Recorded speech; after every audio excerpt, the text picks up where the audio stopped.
नमस्कार दोस्तों। आज हम राजस्थान के कला और संस्कृति के एक महत्वपूर्ण टॉपिक पर विस्तृत चर्चा करने वाले हैं। दोस्तों, कौन है खाटू श्याम जी, कौन है बर्बरी और क्यों इनके शीश की कटे हुए शीश की पूजा की जाती है। दोस्तों, आज हम सब इनके इतिहास के बारे में जानने का प्रयास करेंगे और कैसे लोग इनको इनकी आराधना करते हैं और कैसे इनकी भक्ति करते हैं, कैसे लोग इनकी भक्ति में लीन हो जाते हैं और अपने आप को बाबा का जो है भक्त बताते हैं।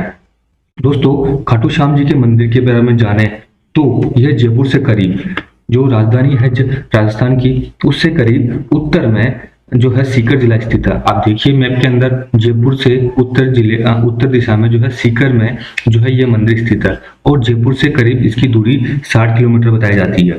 दोस्तों, इस प्रकार आपने देखा कि इसकी लोकेशन क्या है और किस तरीके से जो है ये राजस्थान में जो है सीकर जिले में एक इनका जो भव्य मंदिर है वो स्थित है। दोस्तों, खाटू नरेश, जिनको हारे का सहारा, श्याम बाबा और लख दातार के नाम से जाना जाता है, उनके बारे में आज अपन विस्तृत इतिहास जानने का प्रयास करेंगे। दोस्तों, जो खाटू नरेश श्याम बाबा है, उनकी कहानी महाभारत काल से ही शुरू हो जाती है।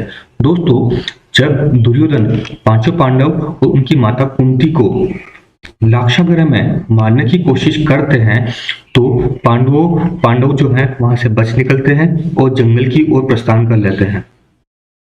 जब घने जंगल में वो प्रवेश करते हैं तो दोस्तों, उस जंगल में जो राज है वो राक्षस कुल के राजा हिडिंब का राज होता है और हिडिंब की जो बहन है वो हिडिंबा होती है। दोस्तों, जैसे ही यह बात हिडिंब को पता पड़ता है कि जंगल में कोई मानव आ गया है तो वह अपनी बहन हिडिंबा को आदेश देते हैं और कहते हैं कि जाइए, आप उन मानव को जिंदा पकड़कर मेरे सामने लेके आइए ताकि मैं उनका भोजन कर सकूं और अपनी भूख मिटा सकूं। जब हिडिंबा उनको तराशने जाती है तो वह भीम का जो है बलशाली शरीर देखकर आकर्षित होती है और मन ही मन भीम से प्रेम करने लग जाती है और मन ही मन भीम को अपना पति स्वीकार भी कर लेती है। दोस्तों, जब राजा हिडिंब को यह बात पता पड़ती है तो उनको बड़ा गुस्सा आता है और उन्होंने भीम से युद्ध करने का जो है घोषणा कर देते हैं। दोस्तों, जब भीम और राजा हिडिंब के बीच में भीषण युद्ध होता है तो भीम ने उनका वध किया और उनकी बहन हिडिंबा से विवाह किया। दोस्तों, इस प्रकार भीम और हिडिंबा से घटोत्कच का जन्म हुआ। तो घटोत्कच जो होते हैं वो भीम और हिडिंबा की जो है संतान होती है। दोस्तों, इस प्रकार घटोत्कच जो है काफी जो है बलशाली और काफी जो है शक्तिशाली पुत्र की जो है प्राप्ति इनको होती है और इनका किस तरीके से महाभारत में जो है इनका जो भूमिका होती है, इनकी जो भूमिका है वो अपन देखेंगे। घटोत्कच का जो विवाह कुछ दिनों बाद में कामकंटिका नामक स्त्री से होता है। दोस्तों, जब कामकंटिका और घटोत्कच का विवाह होता है तो कुछ सालों बाद में जो है इन दोनों से जो है बर्बरिक नामक संतान का जो है जन्म होता है। तो बर्बरी, घटोत्कच और कामकंटिका की ही संतान मानी जाती है। दोस्तों, बर्बरिक के शरीर पर अनेक केश ही केश थे, बाल ही बाल थे, इस वजह से इनका नाम बर्बरिक पड़ता है। दोस्तों, बर्बरिक भी अपने पिता की तरह, घटोत्कच की तरह बड़े शक्तिशाली और बड़े बलशाली होते हैं। उन्होंने देवियों की पूजा करी और आराधना करी और तपस्या करी। दोस्तों, देवियों ने जब इनकी आराधना से प्रसन्न होकर इनको 3 दिव्य बाण भेंट किए। दोस्तों, इस प्रकार आप देख सकते हैं कि तीनों बाण जो है बर्बरी को जो है देवियों द्वारा दिए जाते हैं। दोस्तों, इन बाणों की विशेषता ये होती है कि जब भी यह बर्बरिक इनको चलाते थे, जब अपने तरकश से निकालकर इनको चलाते तो ये बाण वापस लौटकर अपने लक्ष्य को भेद कर और वापस लौटकर इनके पास आ जाते थे। दोस्तों, देवियों ने जब ये तीनों बाण उनको दिए तब उनको एक आदेश भी दिया कि आपको विजय नामक ब्राह्मण की जो तपस्या है उनको पूरी करानी है, उनकी सहायता करनी है। दोस्तों, जब विजय नामक ब्राह्मण जब भगवान शिव की आराधना कर रहे होते हैं, तपस्या कर रहे होते हैं, तब उस आराधना को भंग करने के लिए राक्षस वहां आते हैं और उनकी आराधना को भंग करने का प्रयास उनके द्वारा किया जाता है।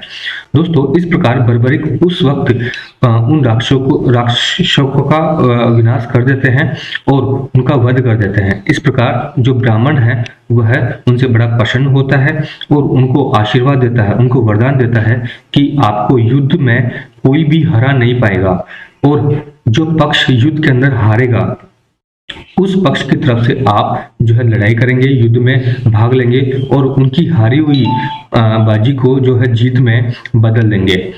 दोस्तों, इस प्रकार हारी हुई बाजी को जीत में बदलने के कारण ही इनका नाम हारे का सहारा पड़ा। दोस्तों, जब महाभारत का युद्ध हो रहा था तब कर्ण ने अपना ब्रह्मास्त्र अर्जुन की तरफ चलाया।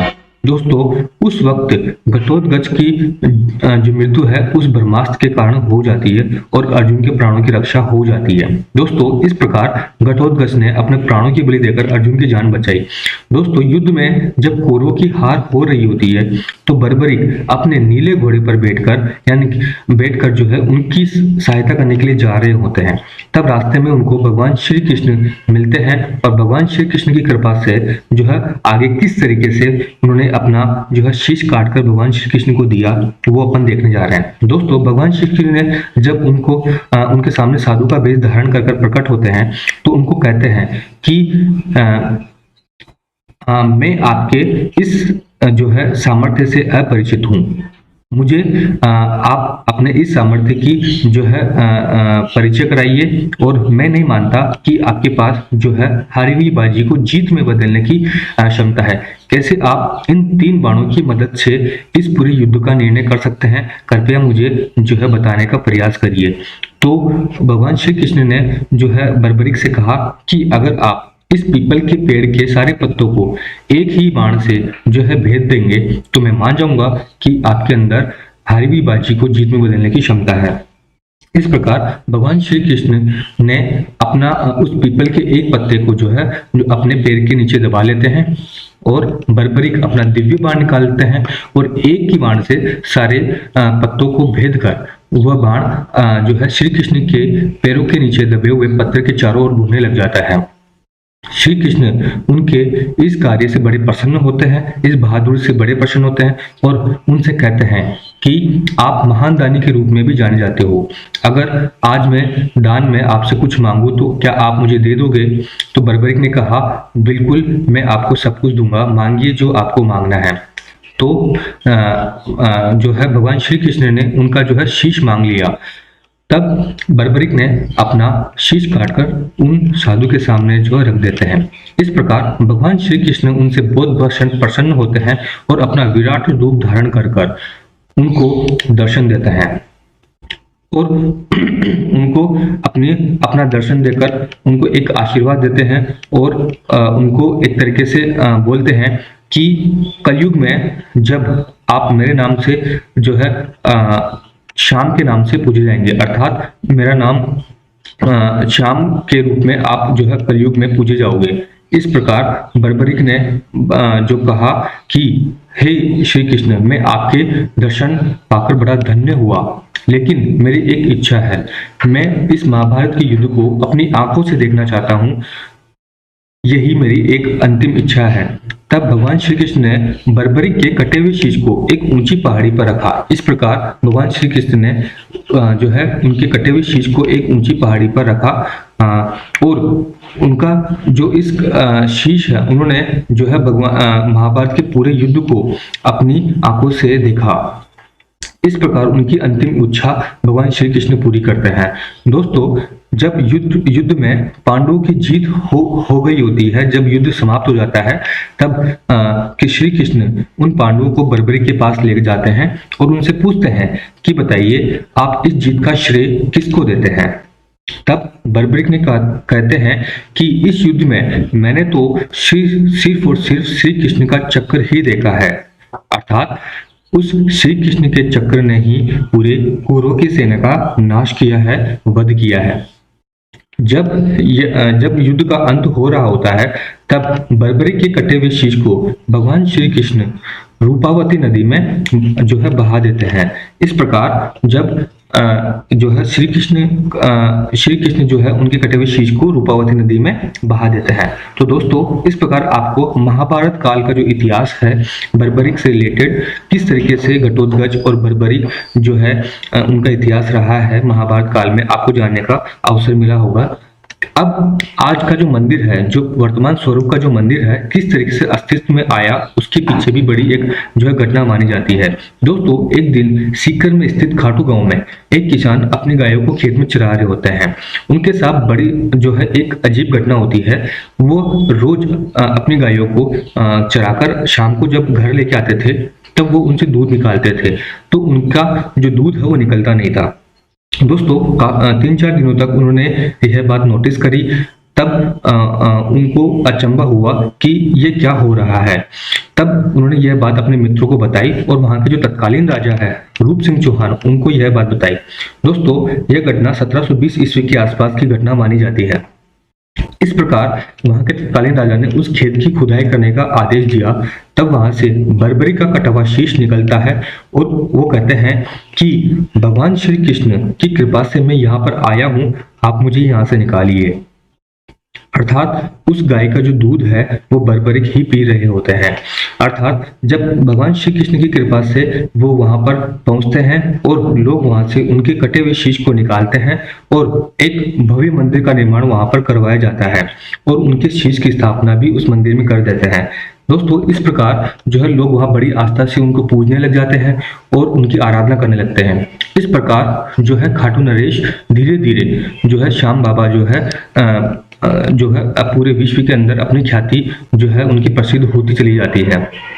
दोस्तों इस मंदिर के ऊपर जो ध्वजा होती है, जो झंडा होता है, उसके पीछे भी एक कहानी जुड़ी हुई है। दोस्तों इस प्रकार की जो ध्वजा है वो मेन मंदिर के ऊपर हमेशा से जो है रहती है। यह ध्वजा जो है किस प्रकार से जो है आती है और कहां से आती है, उसके पीछे का भी इतिहास आपको जानना चाहिए। दोस्तों इसके पीछे का इतिहास इस प्रकार से है कि वहां के जो पुजारी है, एक दिन लोगों से वो कहते हैं कि इस मंदिर का जो मुख्य द्वार है उसके ताले को जो भी मोर पंख से खोल देगा वह इस मंदिर के ऊपर ध्वजा लगाएगा। इस प्रकार काफी लोगों के द्वारा प्रयास किया जाता है, लेकिन अंत में झुंझुनू के सूरजगढ़ स्थान से एक व्यक्ति आते हैं और उस ताले को मोर पंख से खोल देते हैं। इस प्रकार जो है वो जो इंसान है, जो व्यक्ति है, वो ही उस मंदिर के ऊपर जो है ध्वजा लहराता है। दोस्तों इस प्रकार आज भी सूरजगढ़ से, झुंझुनू के सूरजगढ़ से एक परिवार की तरफ से जो है वहां पे ध्वजा आती है। हर साल वो पैदल यात्रा कर बाबा खाटू श्याम के मंदिर में आते हैं और अपनी ध्वजा वहां पर लहराते हैं। दोस्तों इस प्रकार जो है खाटू श्याम जी का जो मेला है हर साल, जिनको लक्ष्मी मेला कहते हैं, हर साल फाल्गुन माह की शुक्ल षष्ठमी से द्वादशी तक लगता है। बड़ी संख्या में लोग वहां पहुंचते हैं और बड़ी आस्था और श्रद्धा के साथ उनकी पूजा करते हैं। दोस्तों इस प्रकार की जो झंडा देख लीजिए आप, सूरजगढ़ निशान पद यात्रा के रूप में देख सकते हैं। और इस प्रकार आपको जो है खाटू नरेश बाबा श्याम की कहानी जो है आपको, या इतिहास जो है पता पड़ा होगा। दोस्तों आप चैनल पर नए हैं तो चैनल को सब्सक्राइब करिए, वीडियो को लाइक करिए और शेयर करिए। Thank you so much.